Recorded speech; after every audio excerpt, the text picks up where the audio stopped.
18 ବର୍ଷରେ ପ୍ରଥମ ସିରିଜ୍ ଜିତିଲା ଆରସିବି। ଆଉ ଆରସିବି ସିରିଜ୍ ଜିତିବା ପରେ ଖୁସି ମନାଉଥିବା ବେଳେ 11 ଜଣ ନିରୀହ ଲୋକଙ୍କ ଜୀବନ ଚାଲିଯାଇଛି। ଆଉ ଏହି ସେଲିବ୍ରେସନଟି ଦୁଃଖରେ ପରିଣତ ହୋଇଯାଇଛି। ତ ଆପଣମାନେ ଜାଣିଥିବେ ରୟାଲ ଚ୍ୟାଲେଞ୍ଜର୍ସ ବାଙ୍ଗାଲୋର ଆଇପିଏଲ୍ର 18ତମ ସିଜିନ୍ରେ ଟ୍ରଫି ଜିତିଛି। ଆଉ ଏହି ଟ୍ରଫି ଜିତିବାର ସେଲିବ୍ରେସନ୍ କରିବା ପାଇଁ ପହଞ୍ଚିଥିଲା ଏମ୍ ଚିନ୍ନାସ୍ୱାମୀ ଷ୍ଟାଡିୟମରେ। ଆଉ ଯେଉଁଠି ଲକ୍ଷ ଲକ୍ଷ ଲୋକମାନେ ବିରାଟ କୋହଲି ଓ ତାଙ୍କ ଟ୍ରଫିକୁ ଦେଖିବା ପାଇଁ ଏକାଠି ହୋଇଥିଲେ।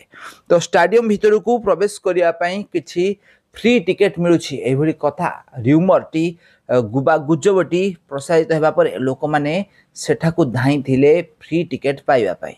ଆଉ ଏହା ସହିତ 7 ନମ୍ବର ଗେଟ୍ରେ ବିରାଟ କୋହଲିଙ୍କ ଏଣ୍ଟ୍ରି ହେଉଛି ବୋଲି କିଛି ଖବର ଆସିଥିଲା। ଆଉ ଏହି କାରଣରୁ ବେଶ ଲୋକମାନେ ଦୌଡ଼ାଦୌଡ଼ି ହେଇଥିଲେ, ଯାହାଦ୍ୱାରା ଦଳା ଚକଟାରେ 11 ଜଣ ଲୋକଙ୍କ ଜୀବନ ଚାଲିଯାଇଛି। ଆଉ ପାଖାପାଖି 50 ଜଣ ଲୋକ ଏଞ୍ଜର୍ଡ ହୋଇ ଏବେ ହସ୍ପିଟାଲରେ ଚିକିତ୍ସିତ ହେଉଛନ୍ତି।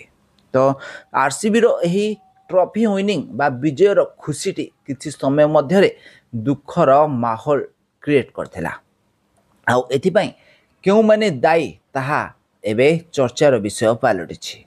ହେଲେ ଆରସିବି ଜିତିବା ପରେ ଖୁସି ମନାଉଥିବା ଫ୍ୟାନ୍ମାନଙ୍କ ମଧ୍ୟରେ ମୃତ୍ୟୁ ହେବା କାରଣରୁ ଏବେ ସାରା ଭାରତରେ ଦୁଃଖର ମାହୋଲ ଖେଳି ଯାଇଛି।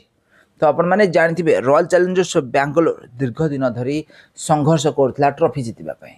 ବିରାଟ କୋହଲି ଭଲ ଖେଳି ସବୁ ବର୍ଷ ଆଇପିଏଲ୍ ହାରିଥାନ୍ତି। ଆଇପିଏଲ୍ ଦଳରେ ବା ଆରସିବି ଦଳରେ ବହୁତ ସାରା ଭଲ ଖେଳାଳିମାନେ ରହିଛନ୍ତି ଆରସିବି ଦଳରେ, କିନ୍ତୁ ଦୁର୍ଭାଗ୍ୟବଶତଃ କୌଣସି ବର୍ଷ ଟ୍ରଫି ଜିତି ପାରୁନଥିଲା ଆରସିବି। ତ ଏ ବର୍ଷ ବିରାଟ କୋହଲିଙ୍କୁ ଟ୍ରଫି ଜିତେଇବାରେ ସଫଳ ହୋଇଥିଲେ ରଜତ ପାଟିଦାର।